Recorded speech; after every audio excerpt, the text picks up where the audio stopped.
Welcome back, ladies and gentlemen, for my ATL Sports One with my colleague, friend, and brother from another, Mr. George Burton. We are here tonight to talk about the Avengers. The Avengers circa 2012. Jordan, what a movie, what a movie, what a movie. Suffice it to say, this movie changed my life. I think it changed the landscape of film. It put Marvel back in the driver's seat. The MCU took over. This is one of literally the best films that I've ever seen in my life. It was so well done, and we got to get into it. And I hate that we can't talk about it all night, man, because I watch this every time I watch this movie. It's still good for me. Like it ages well. Like it's still a great movie. There's so many emotional ties, and I'm gonna shut up so we can get to it. Avengers 2012, directed by Josh Whedon, producer Kevin Feige, released May 4th, 2012. The budget was 220 million. Jordan, do you want to guess how much this movie made? I already know how much it made. Without you sending, without knowing anything we've talked about or seeing anything we talked about, I already know how much this movie made because it's one of the highest grossing films ever. In the history of ever. It was 1.52 billion with a B. $1 billion. Okay? Cast: Robert Downey Jr., Chris Evans, Chris Hemsworth, Scarlett Johansson, Mark Ruffalo, a bunch of others. Great cast, great movie, outstanding, loved it. And hey man, let's go. So we've seen all the films leading up to it. Uh, Iron Man 2, Hulk, Thor, Captain America was a while ago. So in the timeline, Captain America was 40, 50 years ago, 70 years ago. But, for the purposes of this, Captain America was, in this time frame. So we're here. We're at the Avengers.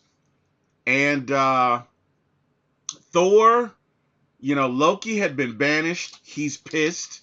As a matter of fact, we didn't talk about this, but in the end of Thor, in the end credit scene, in the end scene, we see Selvig talking to Nick Fury, and Loki is projecting himself there. I don't know what he's doing, but he's there. He's there in spirit. They can't see him, but he's there. And so they do this because what's really good about this movie is Loki is aware of all of their plans. He is aware of the Avengers initiative. He is aware of all of the Avengers, who they are, their origin story before he comes to Earth. And so I believe they show this end credit scene so that when we see the film play out, we understand, okay, that's how he knows, right? That's how he knows. But anyway, great, great, great, great, great movie. Let's get to it. Nick Fury assembles Earth's mightiest heroes to stop Loki, who plans to conquer the Earth using the Tesseract, right? Which is shown in the end credit scene with Nick Fury and Selvig, and a Chitauri army. Despite internal conflict, the team unites during the Battle of New York and proves that collaboration is stronger than ego. And let me tell you something, man. When I watched that scene today, when they get to New York and Captain America is giving orders, I'm damn near ready to go hit somebody myself, Jordan. And when he says Hulk smash, oh my God! And you see this grin. Oh my God! It's still good, Jordan. It's so good. Anyway, um, what this movie about? This movie is about trust, and it really is, right? You've got Tony Stark, who's basically a genius, used to getting his way, used to doing things his own way. And Tony has to learn how to be a part of a team. And when Captain America and Tony first meet each other, they kind of judge each other. But you know what's interesting? What's interesting is when Cap shows up in Germany to fight Loki, and Tony shows up, and Loki just gives up the ghost so quick. The first thing Cap says to Tony is Mr. Stark. Now, what's interesting about this is he knew Tony's father. You get what I'm saying? Cap is 80 something years old, 70, 90 years old. But he says to him, Mr. Stark. Is that humility, Jordan? Or is that, I don't know you and I don't like you? No, that it's Steve's all. See, Steve always has respect for anyone, so he would have said that to anyone. Okay. That's just who Steve is. Steve's Okay. always been that type of person. I think there was like and I think there was like hesitation when he said it because There it's like was. normally he would say it without question, but maybe him like maybe it like clicked in his head. He's like, This I'm talking to this guy's kid. son. Right. Right. Like Right. so I think there was hesitation Yeah, there maybe, was. There was. but I don't. Steve would have done that with anyone. No, I think so. I'm just saying that he's just tremendously humble because I mean, it's going back and watching this. I'm saying to myself, this guy's 90 years old, right? Which he does a great job because he's clearly. And I tell you what I didn't notice before. What I didn't notice before when he's fighting Loki, and they were. This was so good, Jordan. Black Widow says he's all over the place.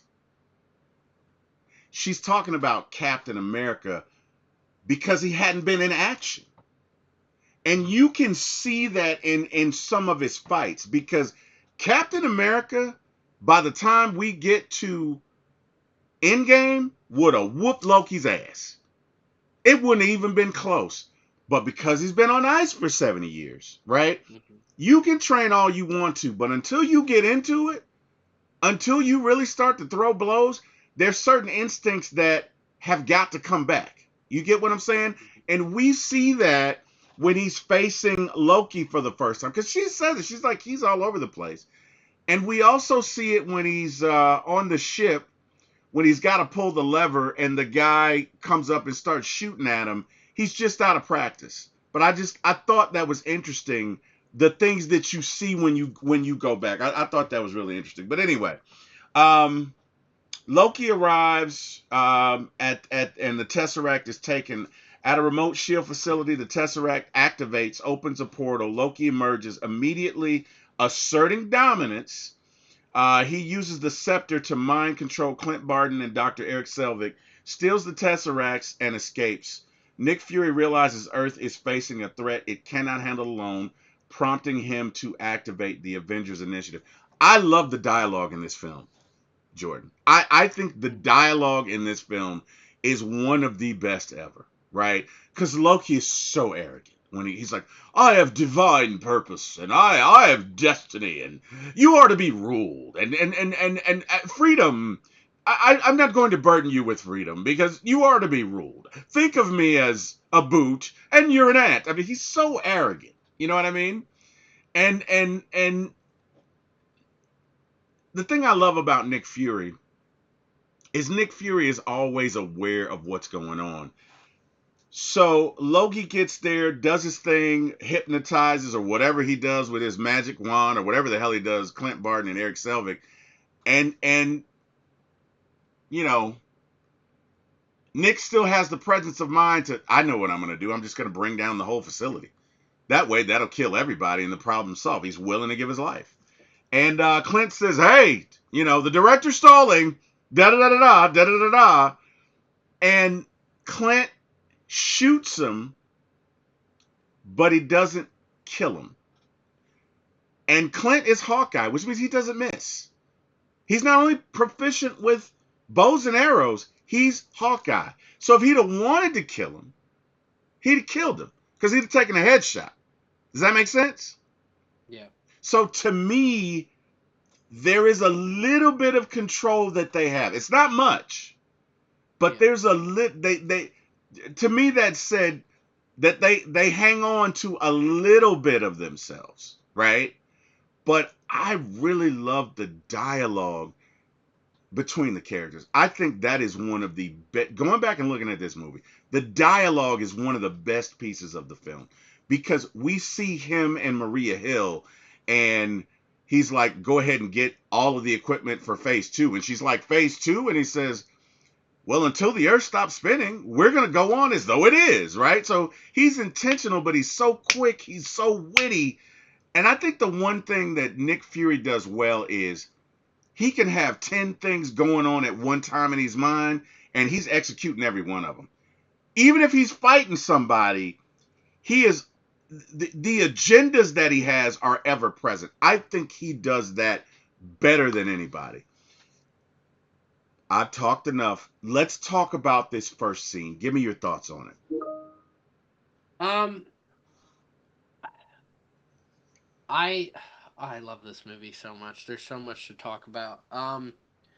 My only negative with this movie every time I see it, and it actually frustrated me the first time I saw it was Hawkeye, um, the mind controlling of Hawkeye, Mm-hmm. which was a frustration in general from Jeremy Renner when this movie was done, and that's why in Age of Ultron he's the only one that doesn't get mind controlled by Wanda, and because he didn't want to go through that again. He's like that was it ended up it sidelined his character for a majority of the film, and we couldn't see like we see connections with every single member of the Avengers except maybe Thor and Black Widow. I mean, they Mm-hmm. have a little dialogue here and there with one another, but that's it. Um, but like it holds us from connecting to Hawkeye more, and that's in my opinion what Age of Ultron does more. Yes. Yeah. Is that that was the one character that we felt like we couldn't connect with, and Mm-hmm. we got to connect him with him on a whole other basis because Yeah. of Age of Ultron. Um, so yeah, that was maybe my only frustration. Otherwise, Nick Fury, Samuel Jackson's Nick Fury is just always awesome. He's always really cool. I mean, literally when Loki shoots down the helicopter, he tuck and rolls and jumps out of a helicopter, and he's completely fine. The it's just this movie, this scene does a really good job of setting us up based Yes. off of the other films. Yes. Um, Yes. we see Selvig and Hawkeye from Thor. We see Samuel L. Jackson and Shield from I mean All of all them. the movies up to Yeah. this Mm-hmm. point, except for the Incredible Hulk. Um, but like we're like, all right, we see these connections. We see Loki come in from Thor. Like we're already building the stepping stones of how to set up Captain America, Iron Man, and Thor being in this movie, and Mm-hmm. Black Widow. The only person we're like, all right, well, how does the Hulk factor into all of Mm-hmm. this? But Mm-hmm. we later find out Find out. why. Yeah. Yeah. But yeah, this scene does just a great job. That was the one thing that I worried about going into this movie. Um, this was the first movie like I studied when it was going to come out. Like I deeply followed this movie when it came out, and because I'm like I don't know how they're going to pull this off. I don't like. Is it gonna be like an episode of the Power Rangers? That's what I was scared this was gonna be, Mm-hmm. because all of the other films did a great job of the individual characters, and I was worried they were gonna sideline characters in this film and I was like, all right, who's the main character gonna be? Obviously gonna be Captain America. That made sense from a comic perspective for me back then. Um, but they did a great job of making this an ensemble, and that's how you make Avengers movies. You can't have a main character. And if you watch all of the Avengers movies, there is no main character in any of the Avengers movies. You can say Tony is in this or Steve is in this. There is no main character. In Infinity War, it's probably Thanos, but it's still an ensemble. The rest of the movies, there is no main character, and that's what makes them so special and and unique, because there's not many films this century or over the last 100 years that do this sort of thing, that do it at this high of a scale. That was the one thing I was worried about going into this movie, and I mean, this movie didn't disappoint whatsoever. I remember the first day I saw this movie. I still have the movie ticket, the movie stub from this movie. Um, I You I had to remember wrap that in something. You had to laminate that or something. well, so I have an envelope that Brandon McManus, the kicker now for the Packers, had sent me an autographed visor when he was a rookie, um, and he mailed it to me for my birthday, and I've had that envelope because it's got his address or his old address on it. Um, and I was like, all right, I don't know where to put all my movie ticket stubs, so I just put it in there. Now it's in my basement somewhere. But I remember You probably want to this was laminate them. Just saying. oh yeah, this was the happiest I was ever for a movie Yeah, growing up. Like this yeah. was the first movie that genuinely made me so happy being in the theaters. Hmm. Like it was I felt like emotional. I wasn't like tears of joy, Right. but it was the first time like I was like I got to witness all of this happen. Yeah. And like I wasn't even thinking about anything after this movie. I didn't even I thought this would be it. I didn't think they were going to do a sequel because I'm like, how do you step up from this? Right. Exactly. I'm like, Exactly. what? And when I heard that they were going to do a Captain America sequel, Iron Man 3, and a Thor sequel, I was like, why? You're not going to top this. And that's why Mhm. I was maybe a little disappointed with Age of Ultron, is because but I still love Age of Ultron, but you didn't hit this ceiling. And I thought they would never hit this ceiling ever again. They proved me wrong. Um, but I remember I wasn't even thinking about the future.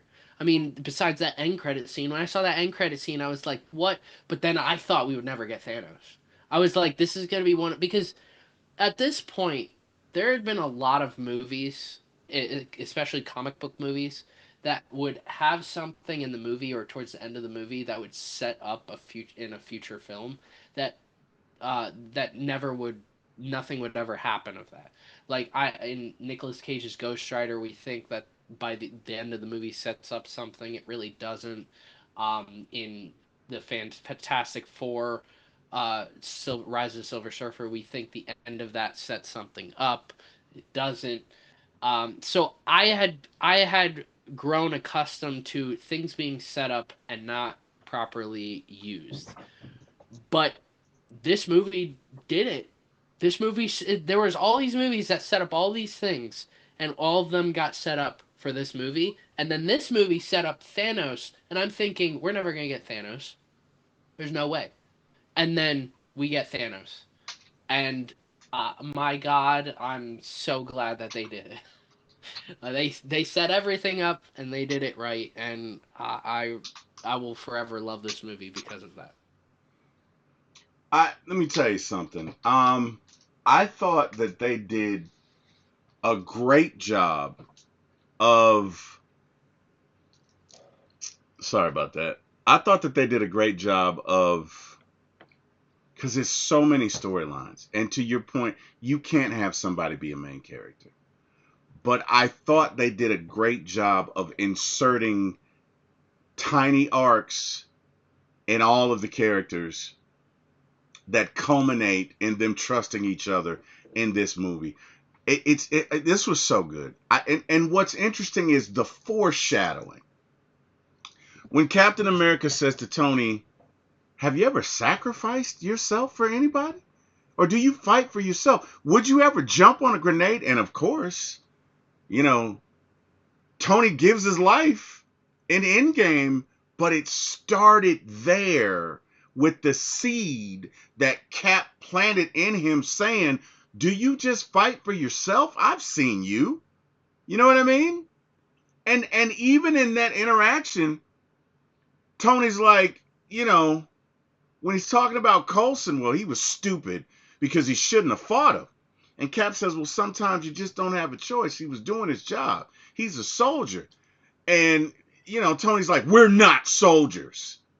But the foreshadowing in this film was just great because you see it all up and through there. But that is the one thing that stood out to me is knowing the outcome. They did a great job.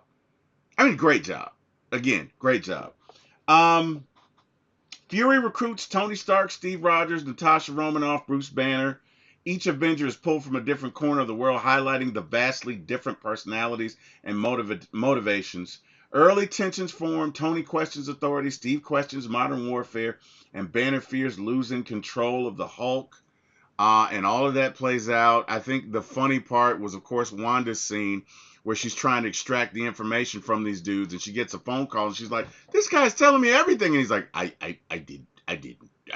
didn't tell her everything." It. They did a great job of humor in this scene, right? Because Coulson, hey, we'll blow the whole building up if you don't give her the phone, okay? We're blah blah blah, and he's like, "It's for you," and he's like, "Yeah." She's like, "Yeah." Well, look, we need you, Wanda. Da da da da da da da. And he's like, look, I'm in the middle of something, guys. This guy's told me everything. No, I didn't. I didn't tell her anything. And then he says, well, it's Barton. And she's like, where? Okay, I'll be there in a minute. And she proceeds to whoop their you know what's. And it's just a great scene. That is such a well written scene. The way they did that was just great, right? And then of course, it was so well done. So even after the shield site is leveled, literally, caving in on itself, and Nick Fury is having a conference with the Council, who I believe we would later see in Captain America: Winter Soldier. But he's having a conversation with them, and he says, "War." One of them says, "War is not won by sentiment." And he says, I know it's won by soldiers. And then in the next scene, we go to Captain America. And I just thought it was great the way they introduced that. I thought that was great. And I really like the way they brought each of the characters in. Of course, Natasha goes to see Bruce, and there's their first interaction. And I just thought it was masterful, man. But again, a large part of this movie was them learning to trust each other, with the theory being the sum of its parts. Was it the sum of its part is greater than the how does that go? Um Basically who they are together is greater than who they are apart. And as this plays out, we begin to see that they become quite the unstoppable team. But they are flawed individually. And we see this happen as they are introduced to each other on the helicarrier. And it's interesting, right? There's Tony being funny. Like he comes in and he sees Thor. What? I'm getting ahead of myself, but you know, there's so many funny moments in this. I'm gonna get to some of my favorite scenes. We're gonna do it that way. So when they detect, hang on one second. You cannot do that.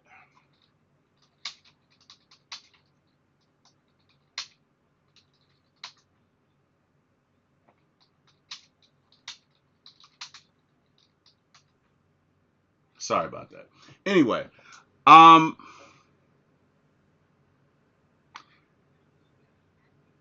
one of my favorite scenes is when Loki shows up and he needs to get some device, and he's with Hawkeye, and he's got to collect it from this guy's eye or whatever. And anyway, he shows up in true Loki form, and he's like, you humans, you like being ruled. And, that's the one thing you're good at. So bow before me. And this gentleman that's clearly was there for World War II. You know, I don't know his background, but he clearly was there for World War II. But he says, I'm not going to kneel to you. And no, he says, I'm not going to kneel to a man like you. And he's like, huh, there's no man like me. And he says, there's always men like you. And it's a clear callback to World War II and the Nazis and whatever. And Loki says, ladies and gentlemen, look to your elders. And of course, he fires upon him. And Captain America shows up in the middle of time, just in the nick of time, blocks his whatever projectile that he fires at the older gentleman. And Cap says, you know, the last time I saw somebody like you who thought he was better than anybody else, he and I had a problem. And Loki says to him, the soldier, right? Letting him know, I know who you are. I know who you are. Because Loki's brash, and Loki wants them to know there's nothing you can do. I know all of you guys individually, and I'm ready, right? And of course, the fight breaks out. And again, Cap is kind of a little off his game. And Tony shows up and lays the boom down on him. And Loki gives up the ghost rather quickly. And it's like, okay, I give, or whatever. And Tony and Cap are talking about it in the Quinjet, in the jet or whatever. And he says, did he give up a little bit too easy for you? And he says, yeah, but whatever, blah, blah, blah, blah, blah. And all of a sudden they see thunder. And Cap says, are you afraid of lightning? And he says, no, I'm not a fan of what follows. And Thor shows up. And I love this scene, man. Because this is the first time they see each other. And this is just hilarious because they're going at it, which is what we all want to see. We all want to see Thor, Iron Man, and Cap go at it because we want to know who'd win, right? And they have this fight. But what's interesting and what nobody said to themselves is, why didn't Loki escape when he could? You guys are sitting there fighting for 10, 15 minutes and Loki just sits there? Why? Give me your thoughts on that, Jordan. Well, because it was his plan all I along. know, but I'm Uh, saying one of them should have questioned it, right? One of yeah, them they. I should. mean, they did. I mean, Steve was the first to question it. Like, not him leaving then, but just in general. Like, this was too easy. And but then as the time goes on, like everybody else starts to realize the same thing. The only people that don't are really Tony. Is really Tony. Tony's very oblivious to like this idea that, and that's where Tony has like this like superiority complex. He thinks he is bigger than gods. And he then realizes after this movie how very small he is, especially by the end of the movie. I mean, he what he sees in outer space, that's why he gets the PTSD in Iron Man 3. Yeah. So like of all of the characters, Tony is the only one that's like yeah, no, this is it's fine. Like like we won. Like celebrate. And everybody else is like no. Like there this isn't that easy. And of course, this is a great way to show how important Natasha is to Yes. this movie. Her interrogating Loki is incredible Masterful. because there's nobody else in the Avengers that could do this. Not a single one could do that because she tries to like she knows that I mean she obviously wants to get Clint back and Loki and so she wants to like open herself up so that Loki can purposely attack her and because Loki has a superiority complex. Mm-hmm. He wants to be above all, Mm-hmm. and by doing that, he I mean he unknowingly just gives her all the information Right. and She's all the information she needs. yes. And she's like, "Thank you for your cooperation." And I'm like, "Yeah, I love that." I Natasha, love that. But awesome. she's a master at that because she does the same Mhm. thing in Iron Man 2. Remember how she Yes. was kind of low key coy, but at the Yep. same time a little sexual, like in her tone, like Hmm. I do whatever I want. Hmm. Like the way she talks to Tony, she's kind of manipulating him. And I Hmm. think because she's got a femme fatale, like let's be honest, she's hot. She's very hot. So she's got a femme fatale thing going on, and she's very good at manipulating men. Like she can play the damsel in distress. She can be whatever you need to extract information from you. That's a large part of her skill set. And I think the way she does this is masterful, especially when he's like, yeah, and I'm going to have him to torture you, you middling quim. First of all, who used words like middling? But anyway, um, she's like, "Oh, you're a monster," and he's like, "No, the monster is the Hulk," and she's like, "Oh, so Banner's who you want? Okay, thank you. Hey, lock up Banner," and just it was great. It's the way that was done was great. I agree with you. I thought that was just that was phenomenal.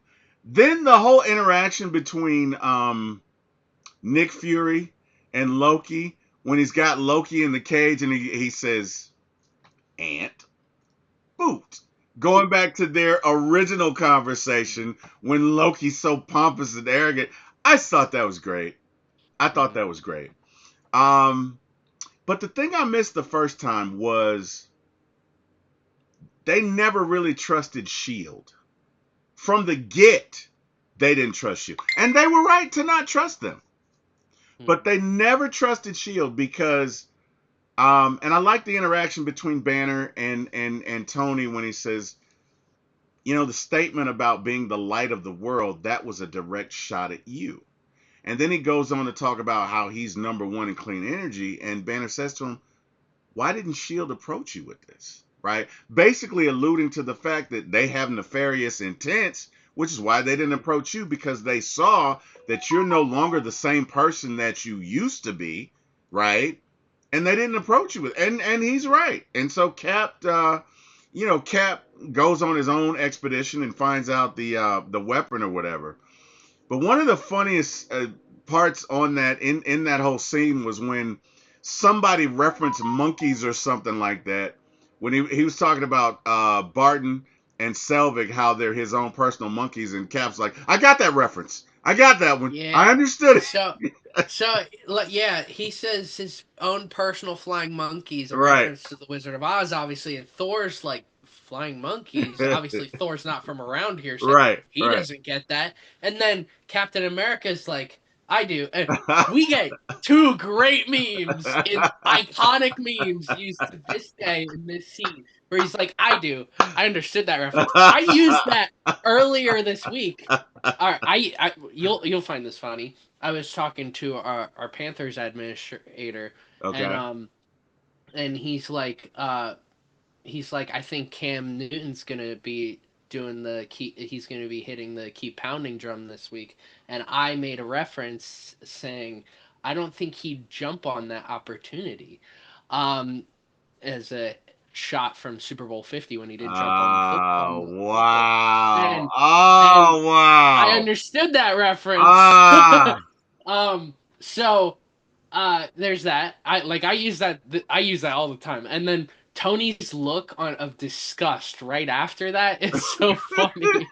And I see other people who use it all the time too. Uh, It's just there's some this scene in general is such a great way of interconnecting all of them yes. Yes. because we see like levels of comedy, levels of horror. Like, Thor's like, like he's like, I don't like the way that you're speaking about my brother Loki. He's my brother. And then Black Widow's like, he killed 80 like 40 people in the people, last 80 week. people in 2 days. Yeah, and he's like, he was adopted. But the way he does it is great. Because he's like, "I don't appreciate you talking about my brother." And she's like, "He killed 80 people in 2 days. Well, he's adopted." That was great. That was they really. But you know what else about this? And to your point, there were moments of terror in this movie. Like when Banner turns into the Hulk, Natasha Romanoff is terrified. She Yeah. is terrified. And the way they play this out is genius because he's chasing her like if he gets her, he's going to kill her. There's no doubt. This is no different than Michael Myers, Jason, or somebody, although they don't run, which I always felt was stupid because I'm sorry. If you're going to kill me, you're going to have to catch me. That's why I like stupid to me. that's why I like Friday the 13th from 2009, the remake, because Jason runs Yeah. and he's terrifying. I love it. Yeah. Yeah. In my opinion, that's the greatest Friday the 13th movie, and a lot of people who watch the Friday the 13th movies think that's the best, even though it's the remake. But anyways. Yeah, no, I'm just You're not gonna kill me and walk like it's Right. Sunday. You then f you. You're not going. You ain't catching me. I might be fat. I got a heart condition. Damn it, you are not catching me. I just find that personally offensive that you just literally took your time and killed me. That's stupid. Anyway, whatever. I digress. But the Hulk is chasing her, and we feel terror. She so much so that even when Thor saves her life, and make no mistake about it, he saves her life. She's sitting there for like 5 minutes, just like, and mind you, what makes it worse is that this is Natasha Romanoff. She's seen unspeakable horrors in her life, from her origin story to where she's. So this has to be one of the most jaw-dropping, frightening experiences of her life, and just the way that they played that was great. I really, because I had forgotten about that. I'd forgotten about just how terrified she was of the Hulk, and to see that, to actually be beside Banner and watch him transform and then not recognize you, which was another thing I thought was great, is that the Hulk had to get to know them, right? Just like they had to get to know him, he had to get to know them, and it was great. But anyway, um, tell me your thoughts on that scene when Banner transforms into the Hulk and stuff just goes crazy. Like, give me your thoughts on that. Well, I think this is a perfect time to discuss the huge giant green sized elephant in the room, and that is Mark Ruffalo is now the Hulk. This is our Yep, first introduction to him. yep, I mean, I know Mark Ruffalo is the next in line to play the Hulk in the Incredible Hulk after Edward Norton. yep. Um, and in this movie, this is my favorite movie of Mark Ruffalo's Bruce Banner.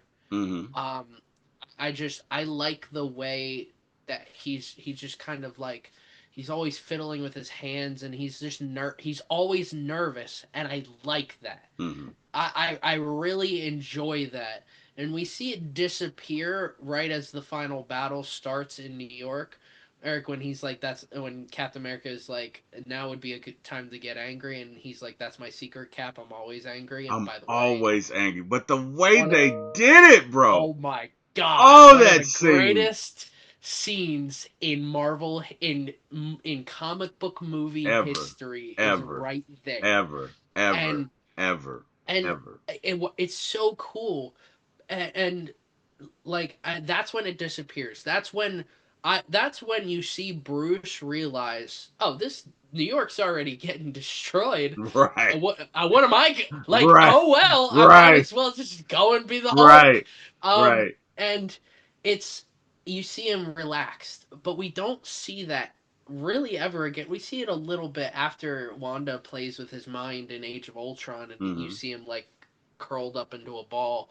But otherwise, we really don't see that again. That nervousness is gone, and after this movie, and that's the one thing I haven't really liked about Mark Ruffalo's portrayal. But in this movie, I really liked it because he was always nervous, and I don't know how, and his nervousness fits so well with everybody else in the way that like Captain America, Steve Rogers is this stoic leader, this soldier. You have Tony, who's this flamboyant guy. He's always joking, playing loud music in the middle of battles, saying like, "Oh, you doing calisthenics?" Like You doing stuff like that. Pilates? Yeah, Right, right. and you have Thor, who's this just fish out of water, or who's just like not supposed to be here. He's learning from everybody. He's there to help. And you have Natasha, who's a secretive spy. So and with Banner, him being so nervous is just another style of character that makes them well. Like they glue well together Mm-hmm. because as we see in future movies, we'll start to see similar style characters. Like in my opinion, when you get into Civil War and you see the way Falcon and War Machine are displayed are like the flying sidekicks. And Mm-hmm. I don't like that because Sam is his own individual and Rhodey's his own individual, Mm-hmm. and I didn't like that aspect. But because they're all different types of people in this movie, it makes and because they butt heads, it makes them it makes it so great when they finally are together Yes. and fighting the Yes. final fight. Yes. Because it So feels genuine. It feels organic. yes, and then when we get to the scene with Natasha and Hulk, I'm this is probably the scene that motivated Joss Whedon to have that romantic relationship between the two of them in Yes. Age of Yes. Ultron. Yes. There's a lot of people that have hated that idea. I have not hated it. I would have liked to have seen what he was getting at. Like I'm one of those people that I want to see a storyline and finish before I criticize it. Um, this was one of those things that like I saw Natasha and him. I was like, all right, like I'm curious where this is going. Um, and we obviously don't really see where this that ends up going. We don't Mm-hmm. see like do they end up falling in love? Do they end up like one killing for the other and or something like that? We really don't see that. So I would have liked to have seen what that would have led to. Um, but with this scene, yeah, this is a terror that she just Natasha doesn't see this, and she doesn't see this ever again after this. No. Like No. she's even in Age of Ultron, she's steady and calm. Mm-hmm. She's ready. And even with Thanos, like she's running up on Thanos with this taser, and I'm like, what are you gonna do with a taser, bro?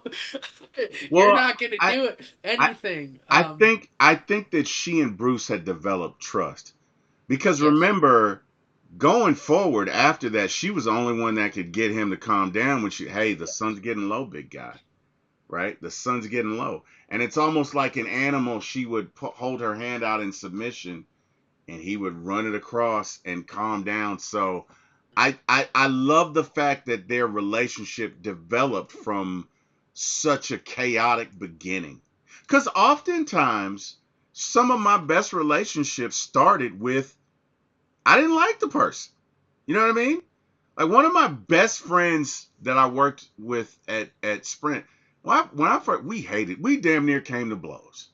Like I had to call him to escalate on different things, and he would never do it. And finally, I was like, "Bro, either we're gonna fight or we're gonna work this out." And he was like, "Well, let me tell you how to make it easier." But we became the best of friends so much that I referred him to my tax guy. Um, but it was a very rocky beginning.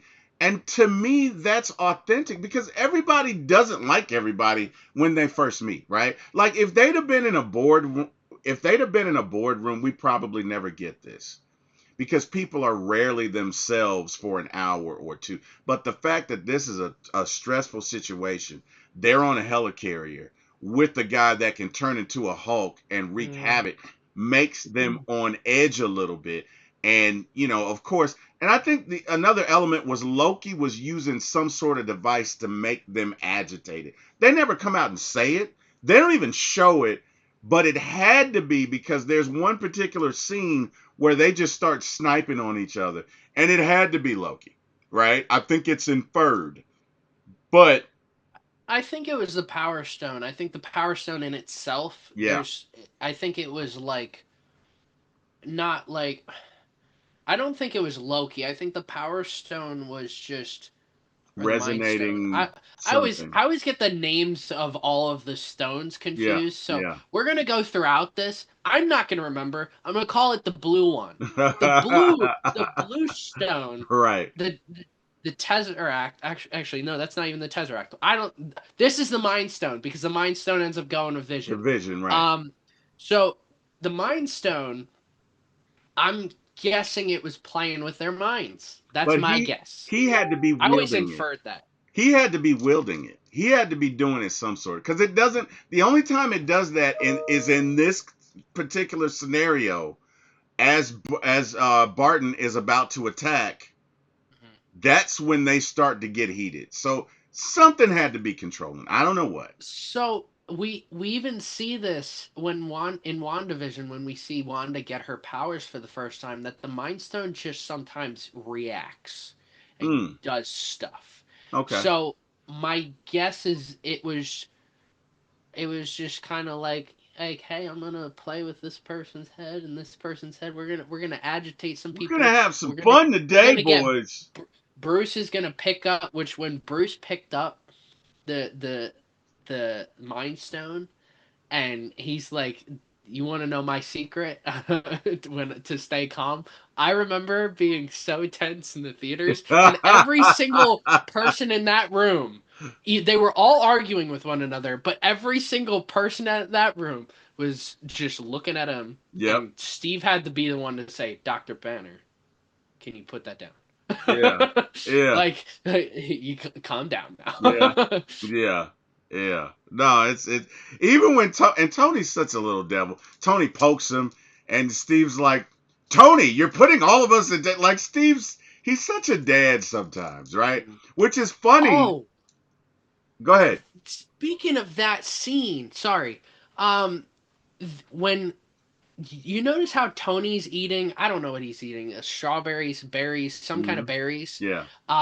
And that was not in the script. Robert Downey Jr. brought them on set for that scene and just started offering them to people in the middle of recording the scene. Like he just did that. That was all Robert Downey Jr. Like I don't. I don't know what compels you to just do that, but it's so funny for Tony's character Yeah. because Tony would just do that. That's Yes. this is the That's a type. Tony This move. is why Robert Downey Jr. will always be Iron Man The best because he Iron always does stuff like like that. that. Yeah. And I don't know. You would need to get a method actor in the future if you're going to ever reboot Iron Man because you need someone to be Tony Stark. Yeah. And this is a prime example of something stupid and small. I don't understand why you had berries on set Hmm. cuz Mark Ruffalo said like afterwards he's like, "Yeah, Robert kept offering me berries in before and after scenes." And I'm like, "Why are you doing that?" I don't know. I don't know. Anyways, Yeah. anyways. No. It's hey man, great scene. Um. So look, the fight breaks out. And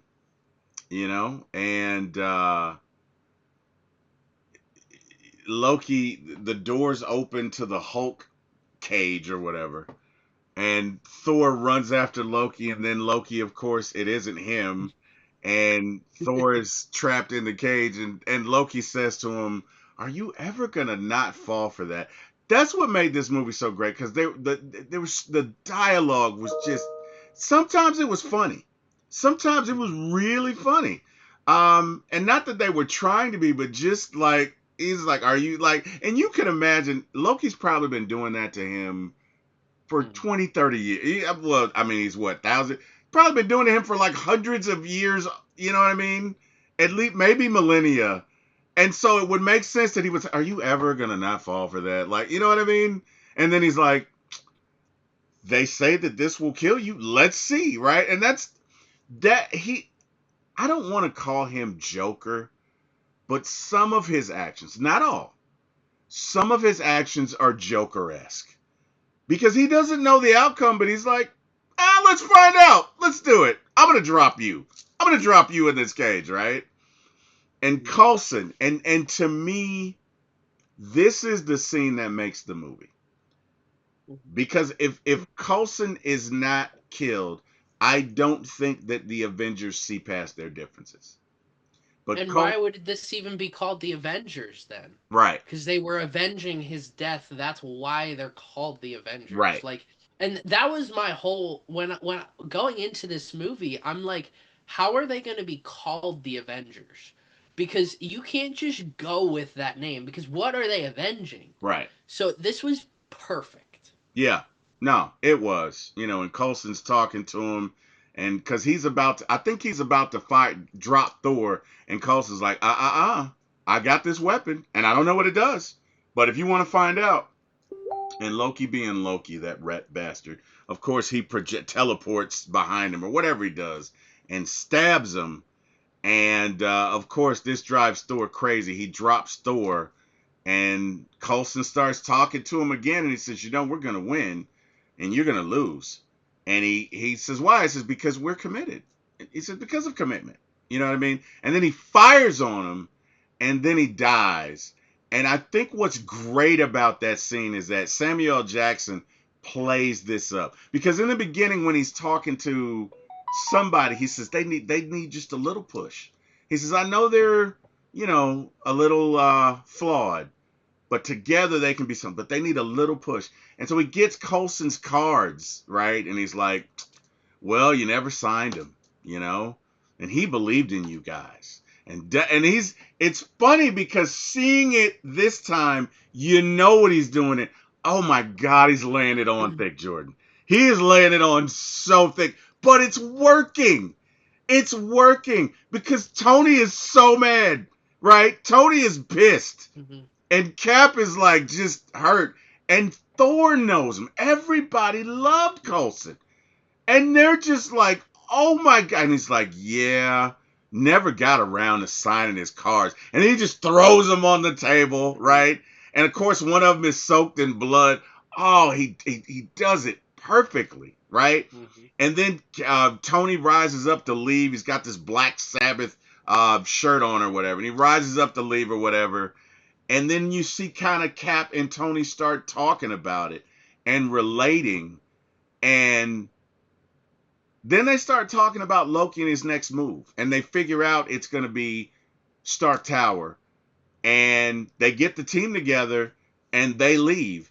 And Maria Hill says to um, Nick Fury, "I thought Coulson's cards were in his locker," and he was like, "They were, but they needed a little push." That was great. That was great because knowing Um, now what he was doing, I thought he played that masterfully. the so about that scene, so what I love this scene so much, and it's such a great scene because it gets echoed in the Infinity War trailer. And in my opinion, the Avengers Infinity War trailer is the greatest trailer for a movie ever. There is no movie, in my opinion, that comes close to it.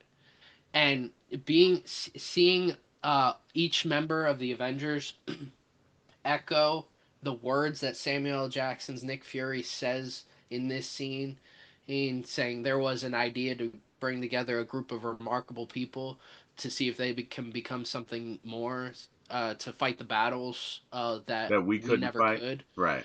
Yeah, and it's a I love that trailer. I watched that like 50 times, and I'll watch it to this day. It is one of the greatest trailers I've ever seen in my life. It gets me so hyped. If I remember I was going to I what was I going? I was going to play a baseball game, Yeah. and I needed sometimes sometimes I play Eminem, sometimes I play Biggie, sometimes I play rap mainly to get me hyped, get me Yeah. pumped. Yeah. And I watched this teaser before a game. It got me so hyped. I was so animated during this game.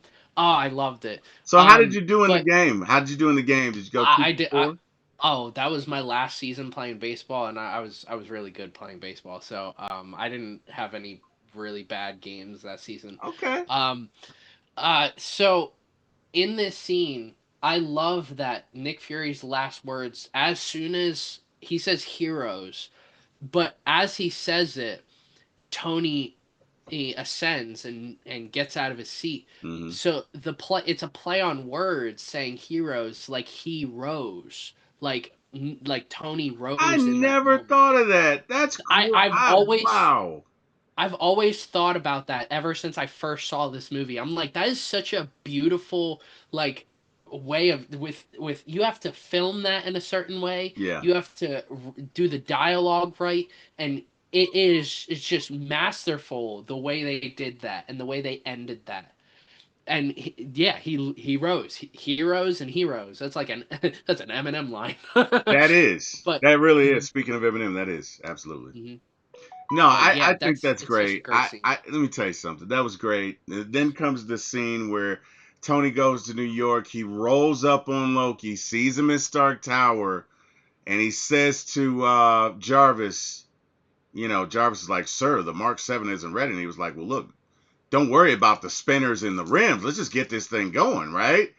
And he comes in, right, and he's talking to him, and he sees Loki, and Loki sees him, and Loki sees him disrobe, and Loki says, "Oh, so you're here to beg? You're here? It's not gonna help you?" And he's like, "No, I'm here to capture you." And he's like, "No, you're." He's like, "No, I'm capturing you," or something like that. He's like, "Do you want a He's drink? like, "Yeah, you want a drink?" You want a drink?" And he's like, "No, it's not." It's like, "Well, then I'll get a drink." But remember, I'm capturing you. It's not that, right? In other words, he's saying, "I'm not capitulating to you. I'm taking you in." And he says, "Let's see." He says, "So what do you think is going to happen here? Because either way, it's going to be bad for you. We got your brother, the demigod. You know what I mean? We got the twins, Wanda and Clint.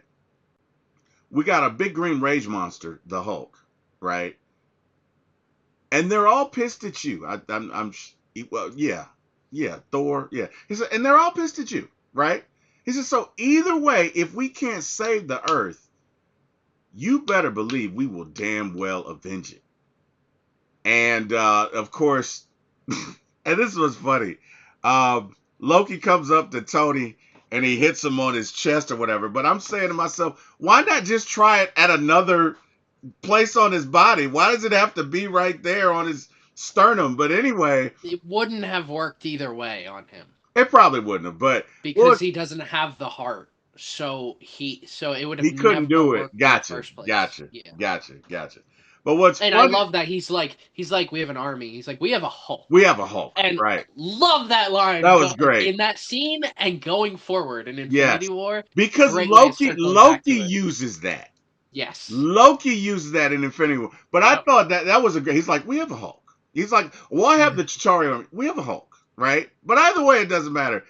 And so when he goes to do it, he's like, you having performance anxiety? Don't worry, it happens to everybody. He's like 1 in 5. He says 1 in 5 men, and then he cuts off. That's what's so great about his he dialogue. His is dialogue in this movie is incredible. his dialogue. That's him throughout. Like that's the one constant about him is he's so quick Mm. and so witty and so funny because like I'm laughing in that scene. I'm laughing like, oh my god, because I was low key thinking it and he said it and it was funny. And then of course he throws Tony out of the window and the Mark 7 shoot. Jarvis fires out the Mark 7 and Tony just happens to turn over and he's flying like this, like he's skydiving, and comes back up, flies back up. He's like, oh yeah. And one other person, Phil. And then he fires on him. And I'm like, yes. And then the gate opens. And here come the Chitauri. And Jordan, watching this scene again, wow. Wow. Wow. That's all I can say is wow. Because these dudes show up and I forgot how intimidating it was to see these aliens just flying and killing people and doing everything they could, right? In New York. And I'm like, wow. You know what I mean? I mean, just phenomenal. And, Tony's handling it from the air. Thor's doing his thing. You know what I mean? They're all fighting and they come together. And and of course Banner shows up, right? And in this scene, I really feel like this is where the Avengers are born. In this one scene right here. And you know, Banner shows up and he's apologizing and Natasha's like, "No, no, no, we could use a little bit of that right now." And Tony says, "Hey, is Banner with you?" And Cap says, "Yeah." He's like, "Tell him to suit up. I'm bringing the party to you." And Wanda looks up and she's like, "I don't think that's a party." Which is funny because in the moment they got this huge Chitari, whatever the hell this thing is, coming at him, and it is huge. And Cap is like, "Banner, you may want to go ahead and do your thing." And Hulk's like, Banner's like, well, that's the thing, Cap. I'm always angry. And you talk about a meme. I still use that Hulk meme to this day. Like he turns around and in one fell swoop, bam, right? And every time I see that, I want to jump out of my seat. Like that's I how did. awesome I did. that Every scene is. time. It's like, bam, man. And it's like, wow, right? And it's like they see Hulk do this and they are all energized. And he's like, all right, Tony, go up, deal with them. Anything east of this, turn it back. Anything west of that, turn it to ash. You go. Clint, need you up there. You're going to be our eyes and ears, blah, blah, blah, blah, blah. Thor, get up. We got to do something about that portal. Fire them up. Do what you can. See if you can limit that. You know, and then he says, Natasha, you're down here with me. And he looks at Hulk and he says, Hulk, smash. And that line, that scene, that was perfectly written. We know that's a play on Hulk smash, but it was so well done. And the entire theater, I remember laughing joyously when he says that. And it wasn't just the fact that he said it, it was the way Hulk smiled like, oh Mhm. shit. Oh Hawk, yeah. you gave me the okay. All right, let's do it. Oh, You that was told me great. smash. Oh, I'm that gonna was great. smash. And you know what? The Hulk did not get cheated, boy, because he goes No. on a rampage. Let me tell you something. If they don't have Hulk, they don't win that war. I mean, he's going in, he's going through buildings, he's smashing stuff up, he's tearing stuff up. That was great. That was great, right? And one of the funniest scenes is, as the battle is getting, there are a few other things that happen, like when Cap shows up and tells the cop, you need to pull these guys back and da-da-da. And he's like, why should I listen to you? And then Cap takes out two of the Chitauri, and the cop's like, we need to do this. Da, da, da, da, da, da. I love that. I love that. But what I love about that scene in particular is like of all of these characters, Captain America is in the most comic accurate suit, and a lot of people are like, oh, he looks like funny looking, Right. and and yeah, in that moment you're like, I mean, if you're a police officer, you're like, why should I listen to you? Right. And then Right. he shows him, Right. and it's like, yeah, and from then on out, in my opinion, that moment showed that we can have comic accurate costumes in superhero movies Yes. and we can make it look cool, Yes. because because all the time people are going to speculate, why should I go see this movie if they look like funny Right. looking? Right. Well, Right. because they're going to still kick some butt then. Yeah. And No. Agreed. that's, I love that. I love that little scene. It's probably not what they were attempting to do in that scene, Yeah. but in my opinion, that's what gets echoed from this scene. I just think it was great. And so another one of my favorite scenes is when the Hulk gets catapulted into the Stark Tower and he rolls up on Loki, and Loki's like, enough of this! Da da da da! I am a god! Da da da! And the Hulk just grabs him up. Do, do, I saw it do, today, do, do. Jordan. I saw it today. I still laugh because he caught him mid sentence, like, I've had enough of your mouth. I'm sick of you. Bam, bam, bam. Like he threw him around like a rag doll. And the look on Loki's face when he hits the ground, Loki was done. Loki was, I don't care what magic. I think he might have broke a couple of Loki's ribs. Cause Loki's lying there like, that was so funny. And then Hulk walks away and says, "Puny God." I love that. That's one of my favorite scenes. Oh my God, that was so good. That was so good. And of course, they fire the nuclear weapon at New York. And this is truly great. This is one of the great scenes. It's truly the personification of, uh, you know, whatever you what the devil meant for bad, the Lord will turn it around for good because Tony takes this bomb. He's like, there's this bomb headed for New York that's going to explode in a minute, but I got a better idea for it. Grabs a nuclear bomb, ascends upward into the sky towards the portal, goes into the portal, lets that thing go, watches it explode the mothership of the Chitauri. And back on Earth, all the Chitauri creatures, underlings, whatever, begin to fall, right? They begin to, so clearly they were all one hive mind on one link, and they were on the host computer, and Tony just blew it up. And they all begin to fall. And we see Tony descend towards the Earth, and Cap says to Natasha, close it. And she closes it just as Tony makes it through the portal, and he's falling and he's falling, and Cap looks up and says, son of a gun. And then they recognize, wait, he's not flying.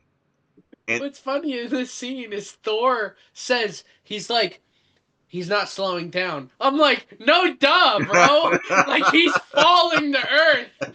Like, if there's one line of dialogue that sucks in this whole movie, it's that right there. It's like, no, he's like, he's not slowing down. Do you expect him to slow down? right, Like, right, and right, then Thor just keeps like Thor looks like he's about to go save him, but like, what, you're taking your sweet old time, and then right, Hulk's like, all right, I'll do right. it. And then the Hulk, and the great part about that is the Hulk snatches him in the air and then turns around strategically so Yes. that the Hulk will take the brunt of the fall Yeah. and protects Tony, which is understated, but I thought that was great because Tony and the Hulk are really, they've developed a friendship in real life. So if it's one guy, Hulk's gonna look out for everybody. But if it's one guy Hulk's gonna look out for, it's Tony. Because even in the heat of battle, when Hulk and Thor take on somebody after they get done, for good old fashioned sake, Hulk just punches him one more time.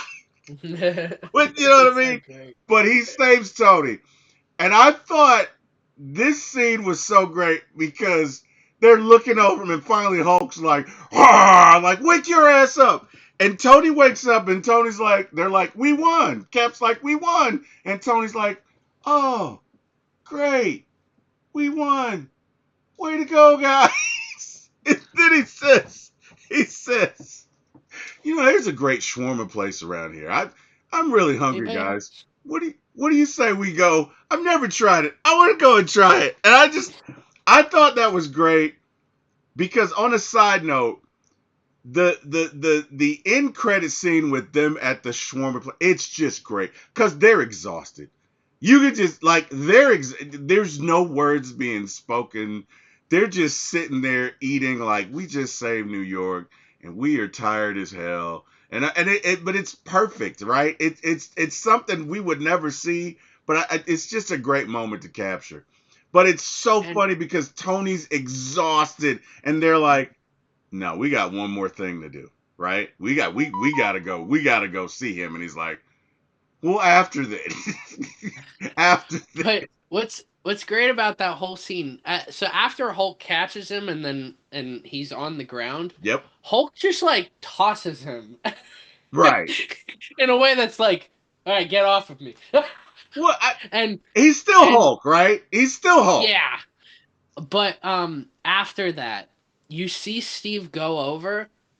Steve looks like he's gonna do chest compressions on him. Uh huh. But obviously he can't do chest compressions on him because he's got an artificial heart, so Right. like there's no point of that. Right. So like you see him realize it would be pointless for me to do chest compressions in that scene. Right. Right. Um but then the Hulk does that. He's like, Oh, it wake was so up! great. Damn it. And what's funny about the shawarma end credit scene is that was filmed after the movie premiered. So Oh, really? they so all right, the red carpet premiere happens. They see the movie, the Thanos end credit scene happens, everything else happens. But they Joss Whedon wanted to get them all together while they were in town for the premiere to just film the shawarma scene, and you'll notice Steve. You won't see Steve's like lower half of his face because he has a beard. So he has a prosthetic jaw over his beard, and he's got his like fist over his face so that you can't see the prosthetic jaw. He had a beard because he was doing the movie Snowpiercer, which is a good movie. I like the movie. Um, so in that scene, he's just kind of like moving his fake jaw around to pretend like I he's did not eating. know that. Okay. Yeah. I didn't. Wow. I didn't know that. So, of course, they go to, because they got to go see Mr. Loki. I mean, he did all of this. They got to go see Mr. Loki. But in that scene, in that scene, came one of the most awesome stills ever.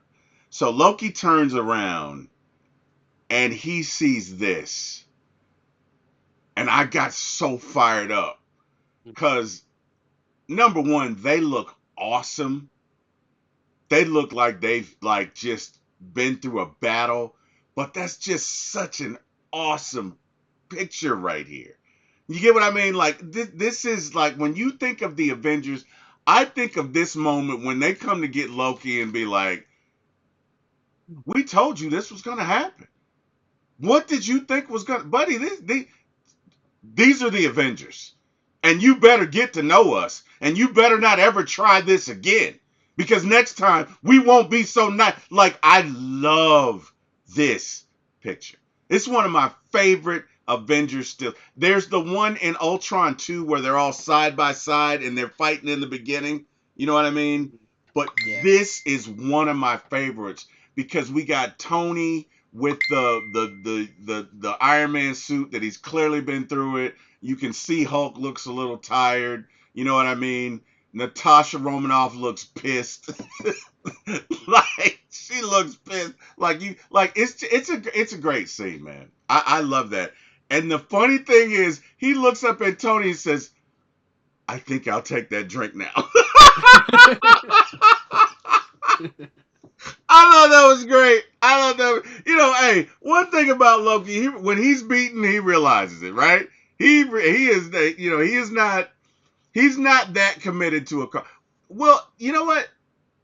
The funny thing about that is that's why Infinity War was so great, because for the first time we see Loki knowing he's going to die, go ahead and do it anyway, as really a testament of love for his brother, because he really is trying to protect his brother. And he's like, "Brother, I will see you on the other side." And that was great. But it's this is one of my favorite scenes, man. Let's talk about it, Jordan. Give me your thoughts. Well, this scene and then the scene where they're all in a circle and that camera pans Yeah. are just the two shots I think of in this whole movie. When I Yes. think about this movie, especially the one that pans around them, because I remember the most emotional I got seeing this movie for the first time was that camera pan Yep. circling around them, because I realized in that moment I'm like, they made this movie work. Like I knew the end of this movie would not disappoint me from that moment forward, and I was like, this is the best movie I've ever seen. Yep. And it was at that moment I real the movie didn't even end. I haven't even seen how this movie ends, and I'm like, this is the greatest movie I've ever seen. Because I got to see all these characters that like I had action figures of. I read comic books of all these characters, and they finally got this to work. Yep. Because before this movie, team up movies just didn't They work. didn't work. Yeah. They attempted a Justice League movie in the early 2000s that never saw the light of day because Hmm. of the writer strike.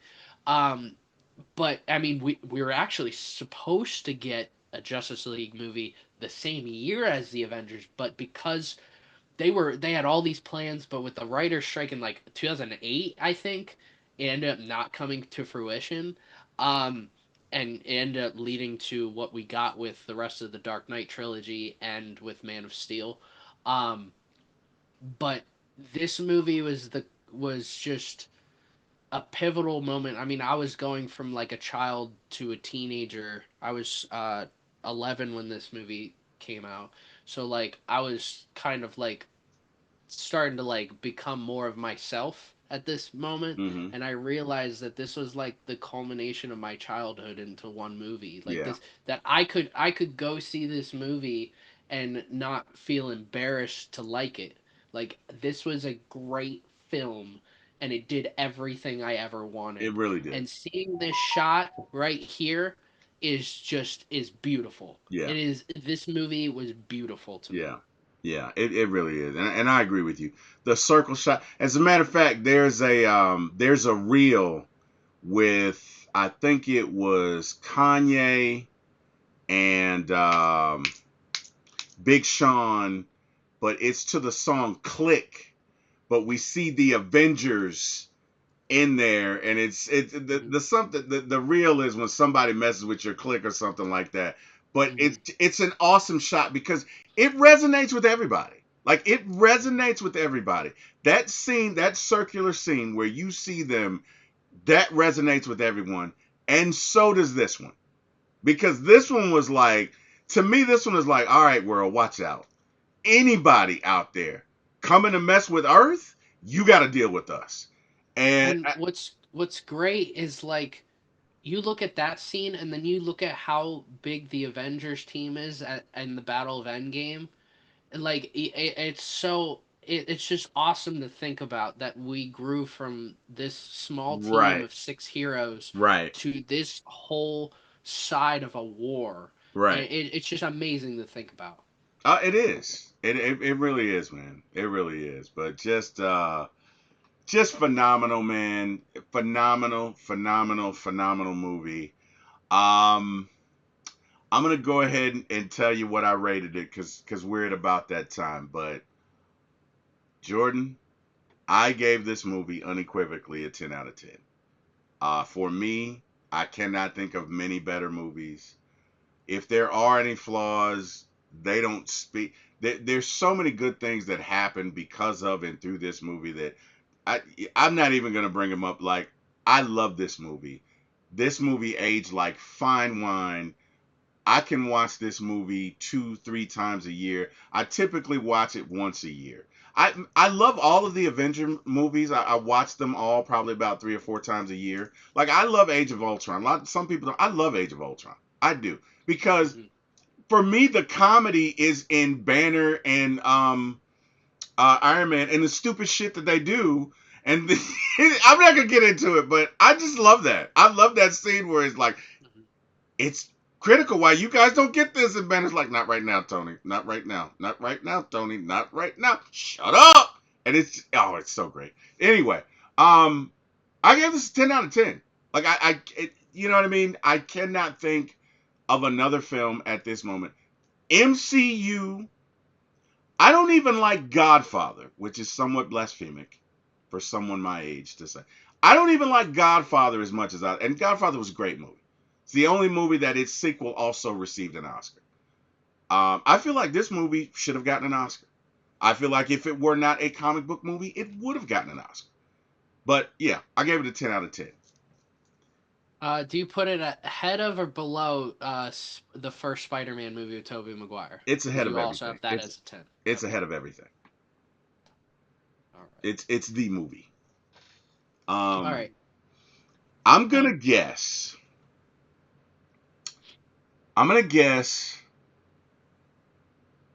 I'm going to take a chance and guess that you're going to give this, even though you rarely give 10s, I'm going to guess that you're going to give this a 10 out of 10. I could be wrong. It's either 9.5 or 10 out of 10, but I'm going to guess that you're giving it 10 out of 10. What say you? all right. Before I give my rating, I'm gonna give some little backstory behind the movie and some little scenes also I noticed. Okay. Um, remember in the middle of the final battle, Iron Man's like, Jarvis, you ever hear the tale of Jonah? Yeah. And Jarvis is like, I wouldn't I wouldn't consider him a recommend role that. model. Right. It's so great because that's immediately reflected in Tom Holland's Peter Parker and all his references that we see in future movies. Yep. Like we're like I understand why Tony and him get along because Right. they both have weird references to Right. When things. he's like, remember that old movie where with the Yes. thingies where they wrapped around that Yes. old Star Wars movie? Yeah. Has Uh anybody seen the movie Aliens? huh. John Favreau was initially supposed to do the Avengers, but the whole contract dispute with Iron Man 2, he wanted to get paid so much money that Marvel was like, screw it, we don't want him back. So Favreau obviously just got sidelined to just being Happy Hogan. Um, so Hugo Weaving, who played Red Skull in Captain America, was signed on for multiple movies and was going to be the main villain of the Avengers. He was supposed to be the main villain of this movie. So when he gets shot up in the space, Hmm. obviously that led to something that the initial plan was not what we saw in Infinity War and Endgame. It was supposed to be the main villain of this movie. And but Tom Hiddleston's performance as Loki in Thor changed that so much that it like he did so well that they were like, we want him to be the main villain of this movie. It would make so much sense. And in fact, Thor had a reduced role before Thor came out, but because Chris Hemsworth as Thor did so well as a Hmm. character, he had more written into his story. Zach Penn, who wrote The Incredible Hulk, wrote the early draft of this movie. He actually left the Incredible Hulk ending ambiguous when Banner's like intentionally raising his heart rate and you see his eyes go green and that's how the movie ends. Hmm. He wanted to leave the ending ambiguous in case Marvel wanted the Hulk to be the main villain of this movie, which would have been very Okay. interesting.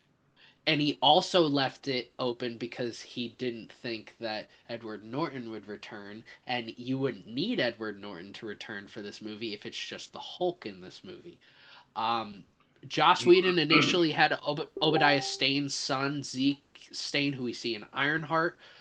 He initially had him in this movie to help Loki with the portal because he felt Loki would have been too small of a villain for the Avengers movie. Kevin Feige said no. Didn't even think twice. Um, Joss Whedon initially wanted Zoe Deschanel in this movie to play Wasp. Wasp was obviously an original Avengers character. Right. He wanted her in this movie, Zoe Deschanel, as the Wasp, because Scarlett Johansson initially had scheduling conflicts for this movie. Those ended up getting resolved. I believe I don't remember what the movie was with where she unlocks the whole part of her brain. Morgan Freeman's also in that movie. Lucy. Uh, Was it Lucy, Lucy? yes. I believe it might have been Lucy that she was filming. I'm not 100% sure. That's Okay. my guess. Okay. But she had initial scheduling conflicts Gotcha. that got resolved. And in fact, Clint, uh, Jeremy Renner's Hawkeye was supposed to have a lot of dialogue with the Wasp. So his whole script was rewritten just because of that. Hmm. Thanos at the end was never meant to set up anything. It was never meant to set up the Infinity Stones. It was never meant to set up Infinity War. It was never meant to set up Endgame. They just threw it at the end just to be like, all right, let's have some fun. That was it. There was no intention behind that whatsoever. It wasn't until we got Guardians of the Galaxy in Phase 2 that was like, okay, we're going to set up a bigger picture. So I mean, Guardians of the Galaxy ended up. I mean, I can't wait for us to get to that movie. That's gonna be an interesting movie to go over because this movie was a culmination of other movies. That movie was just in itself with its team. But yeah, now to my score. Um, I gave this a 10 out of 10. Yes. Um, this I knew it. when I first saw this movie, it was the best movie I'd ever seen. Yes. Unequivocally. And it's one of those movies I will rewatch. I rewatch every year. I could rewatch every month. You could give this movie to me every single day, and I will always love this movie. I love everything this movie has done for cinema in general and Marvel. This movie has done so much, and it made me believe that things can work out in major franchises. I mean, up to this point, I mean, the Harry Potter franchise was huge. Star Wars was already huge, but we didn't see the culmination of individual characters movies coming together like this. We Mm, had never seen anything like this mm, ever. And mm, in my opinion, we have never ever ever gotten anything remotely close to this. mm, They try it with Justice League. I think they accomplished that with Zack Snyder's Justice League, but that's a different story. mm, You can go watch our Zack Snyder's Justice League review on that. But I mean, this is my fourth highest rated Marvel movie ever. This is my sixth highest rated film ever. Um, it is one of let's see, it's one of 17 different 10 out of 10 movies that I have. Um, there's just I will always love this movie. This movie just will. I love all of these characters, all of these actors. I because of this movie, I go and I watch other movies that have one of these actors in it. Like if it has Chris Hemsworth in a movie, I will go and watch it. If it has Chris Evans in a movie, I will go watch it. If it has Jeremy Renner, if it has Scarlett Johansson, if it has Robert Downey Jr., if it has Mark Ruffalo, I will go and watch it. Just the acting in this movie was incredible. The dialogue was incredible.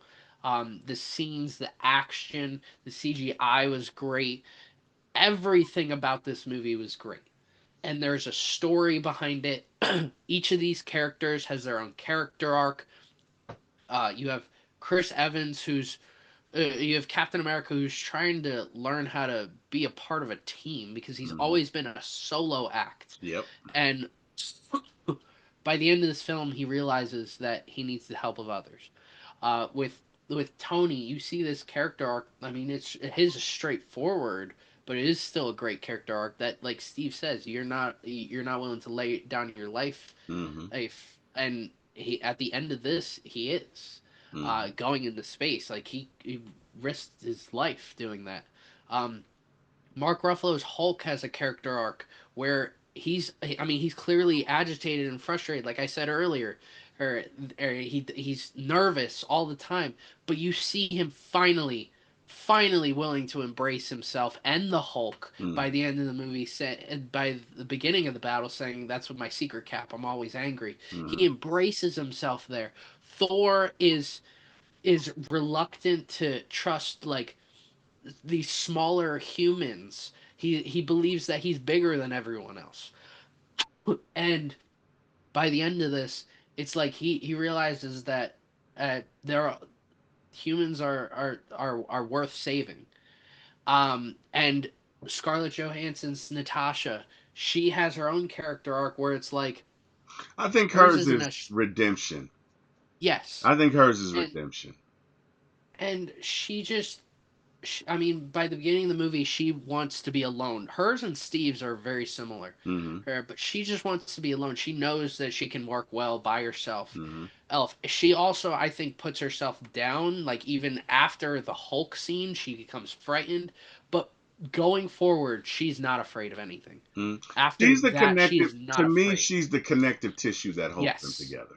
She really is. and it's just seeing them all go through character arcs, and all of them have their own parts, and without one of these characters this movie does not work. Right. Without Tony, you lose the comedy. Without Cap, you lose the leader. Without Thor, you lose the muscle and the mysticism of the movie. Without the Hulk, you lose the strength. Without Black Widow, you lose the in my opinion, the intelligence. I think she's not book smart like Tony, but she's street smart more than anyone else in this entire I, group. I I think not only is she street smart, but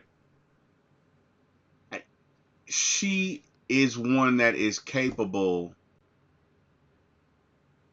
She has great critical thinking skills. Yes. Both she and Tony have this, which is why they're very prodigious fighters. Mhm. Like Tony may not be able to take you one on one as far as hand to hand combat, but you put him in a situation with an Iron Man suit, or even with any of his technology, he is the best at figuring it out because oftentimes his suit's at 12% or 50, so he can't fully.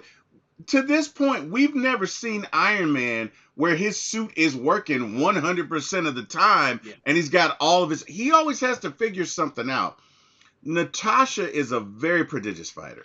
She's very capable, but she's a thinker first, right? Hmm. She is highly intelligent. He may be tech smart, but to me, if you put them on an island without tech, she's getting out first. Yes. Yes. Yeah, she's getting out And first. So and Hawkeye, I mean, this is where he is the weakest link, and this is my only criticism of the whole movie is that we didn't get more connection with Hawkeye because he was being mind controlled. That gets made up for in Age of Ultron. and Um, and Winter Soldier, right? um, Didn't they no, go to his house in Winter Soldier? no, just Age of Ultron. That was Age of Ultron. Okay, Yeah, all right, my bad. but but this movie is it's rewatchable. In my opinion, of all of the Avengers movies, this is the most rewatchable, including Infinity War and Endgame, because there's so much emotion and stakes in Infinity War and Endgame. The stakes, while huge in Age of Ultron, don't feel as big because of where it's located, although they kind of emphasize that a lot in the Yeah, final battle, like the stakes that like this could be a world ending thing. But in this, the stakes are high. This is everybody coming together for the first time. There's only 6 heroes at this point. It gets bigger from here on out. And yeah, this is the most rewatchable of all the Avengers movies. And I think even after Doomsday and Secret Wars, this will continue to be the most rewatchable because the stakes in Doomsday and Secret Wars, they're also going to be Endgame Infinity War level. yeah, So watching this is refreshing. It's enjoyable, it's fun, and we're not like Loki isn't this huge villain, but he's also not a small villain at the end of the day. And Loki goes on a character arc with this too, yes, he in does. that like he starts off as like this like power hungry individual, but by the end of this he realizes like oh I just lost to these people, like maybe I should rethink like how big I am in this Exactly, universe. exactly. So I just I love everything about this movie. When this movie ended, um, I didn't think that it was leading to anything. I thought this was going to be it. I thought this was going to be the last one. In fact, Kevin Feige admitted that this was going to be the last movie. Um, that like they had no plans for anything else, but because this made 1.5 billion dollars, they were obviously going to do stuff after this. Um, so then another thing, which we're going to be reviewing the Amazing Spider-Man later this week. The amazing Joss Whedon wanted to add in one of the towers from from the Amazing Spider-Man into this movie, and vice versa, add the Avengers Tower into the Amazing Spider-Man, so that they could introduce Spider-Man. And Kevin Feige said no. Um, my guess is that he wanted his own version of Spider-Man, Hmm. like Tom Holland's, and that I think, and I'm glad they did that because Spider-Man is such a big character Yeah. that if you don't start off right away with him, you gotta put him down the road because we love Iron Man before these. Iron Man is a C level hero. Captain America's a level hero. Everybody knows who Captain America is. Hmm. Um, I mean, but he wasn't done well before this movie. In fact, I just watched Captain America 1990 for the first time earlier this week. Not a great film. I think I gave it like a 1 or a 1.5 out of 10. Not a Mm. great film. It's fun, but it's not great at all. Yeah. Um, and Thor, I mean, before this, Thor is known, but he's more of like a B level Hmm. character. Hmm. Black Widow, same thing, like C level. Hawkeye, same thing, C level. Hulk's A tier. Everybody knows. Everybody. Hulk is on level with Spider Man and Wolverine. Everybody knows them, but you wouldn't be able to introduce Spider Man. into this quickly, so I'm really glad they didn't. And you also the amazing I'm very I can't wait for us to talk about the Amazing Spider-Man because I think it's good, but what with Spider-Man you can't be good. You have to be great. And that's something that Andrew Garfield as an actor, he had to carry this large burden, no pun intended because of my last name. Um he had to carry this burden around on him and that like he's Spider-Man.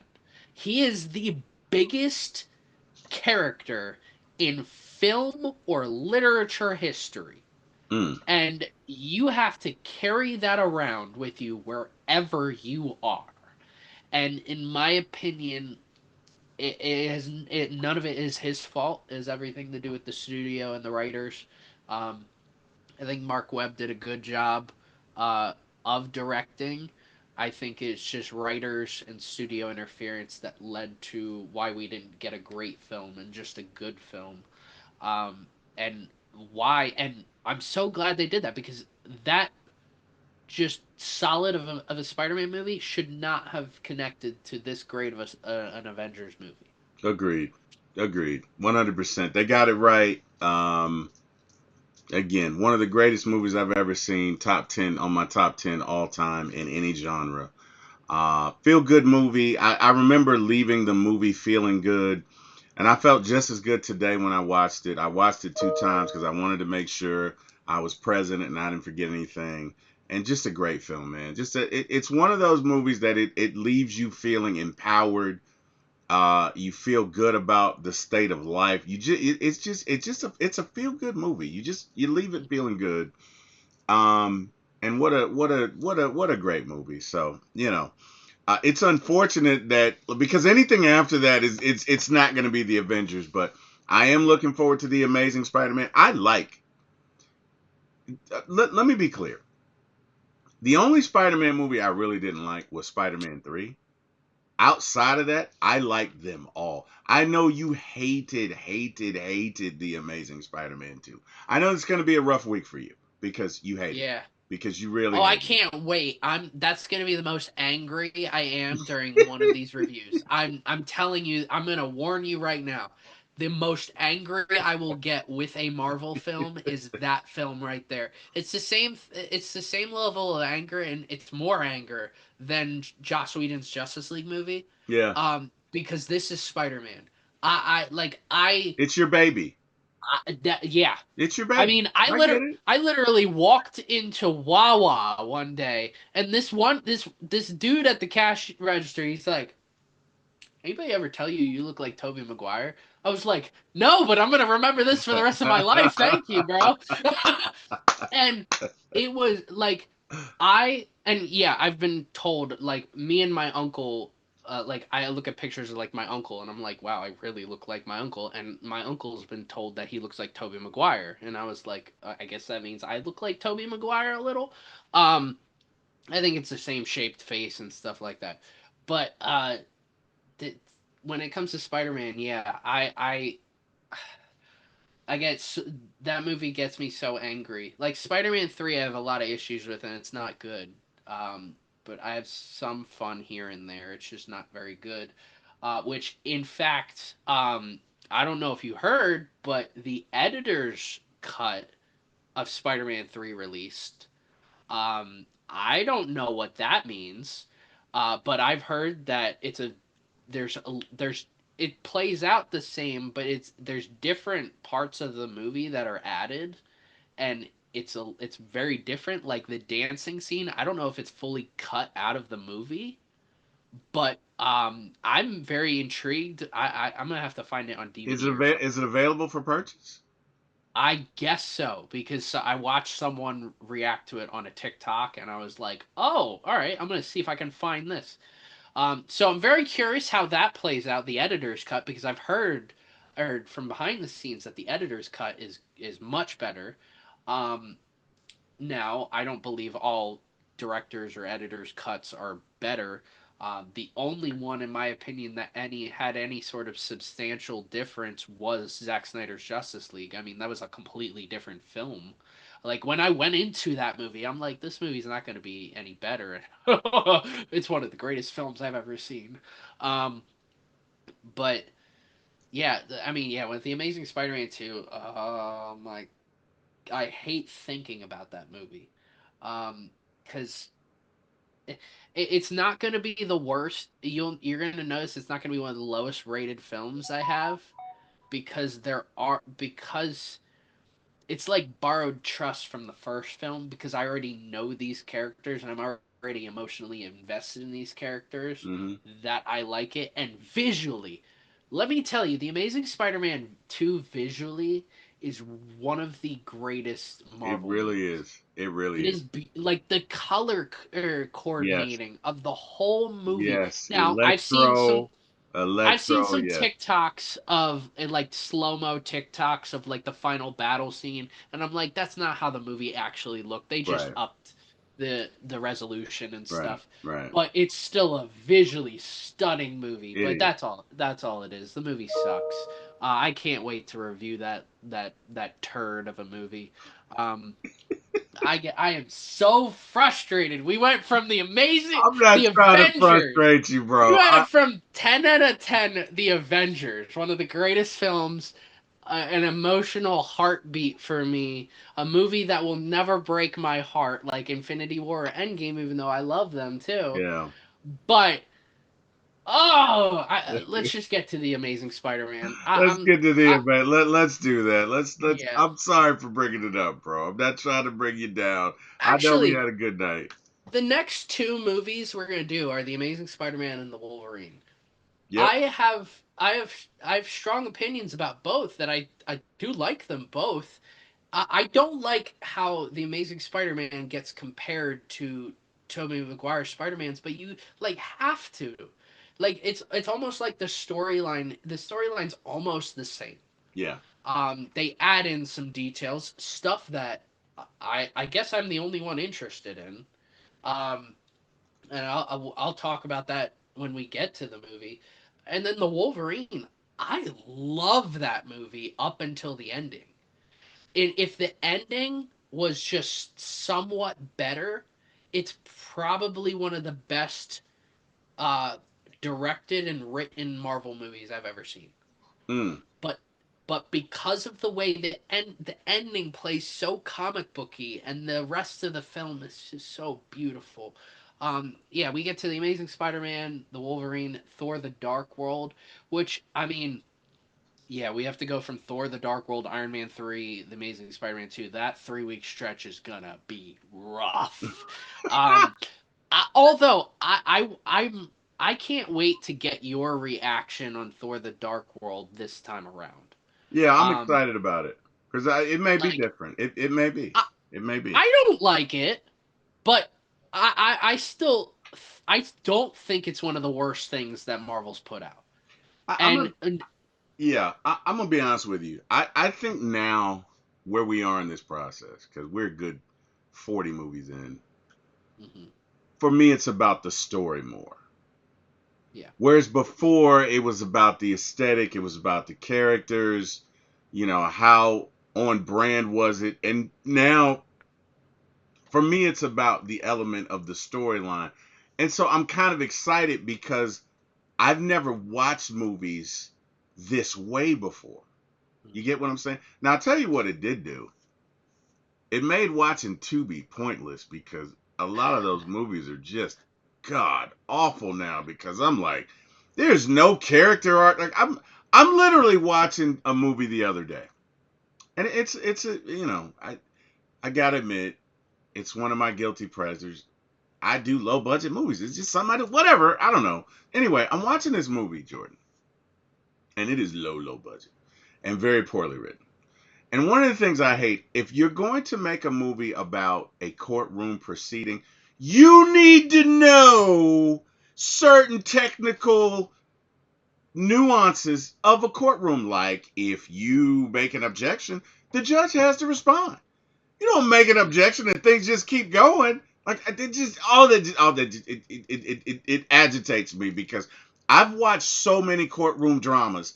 I know a couple of things. I know number one, when you make an objection, the judge has to either sustain it or deny it or whatever, but there has to be a response. You can't just throw it out there and keep going.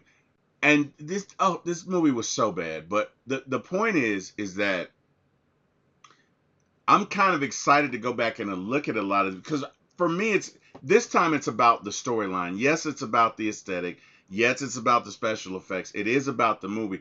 But the core piece to me that I didn't look at before was the storyline. You get what I'm saying? So I'm Hmm. I'm interested. Now, they probably still will suck. I'll give you that. But I am interested to see how the Dark World's going to be. I I Scroll I down. Scroll down a little bit. I yeah. want to see the whole. I want to see because we're gonna get into some things. So, all right, after Guardians of the Galaxy 2 is gonna we'll discuss what happens after that because that's gonna be a long process, Yeah. doing the seasons and stuff like that.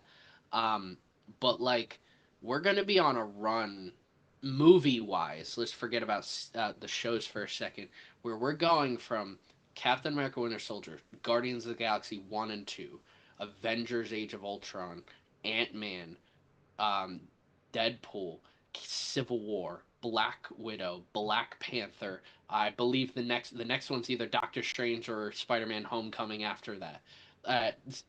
Yeah, Spider Man Homecoming, Doctor Strange, Thor. Like we get on a run after that tub of lard, the Amazing Spider Man 2. We are on a run He of said great movies. that tub of lard. You're And funny. I say great movies because like I like Black Widow, and um like I saw every list I see with Black Widow has it just low, and I'm like, if you watch it the way we're watching it, you'll learn to respect the movie more. That's Like true. I have a lot of respect for this movie. Because I watch it in this order. If you watch it in release order, of course it's not going to be good because Right. she died. Right. Like you don't know what happened right before that. Right. Um, You but can't. You don't get the full context. yes, Yeah, yes. I get it. I get it. I get it. Well, hey, brother. As always, man, I just appreciate doing this with you. This is so much fun. This is fun. We got to keep going. And again, we're gonna get into the Amazing Spider-Man on Saturday. Did we say Saturday morning or Saturday? Saturday morning. Yeah, Saturday morning. Okay. yeah. That's cool because you know what? I don't work Saturday, so that's awesome. That's actually pretty good because then I can like do the rest of my day. So yeah, I'm super excited about that. Matter of fact, nah, I'm kidding. I was about to say, huh?